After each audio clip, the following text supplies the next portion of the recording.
our brain's true potential. That's when we're awake. When we're asleep, our mind can do almost anything.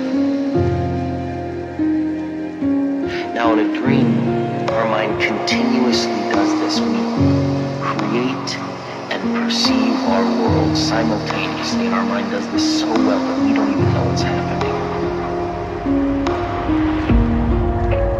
You create the world of the dream. We bring the subject into that dream, and they fill it with their subconscious.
Couldn't find the words I meant to say.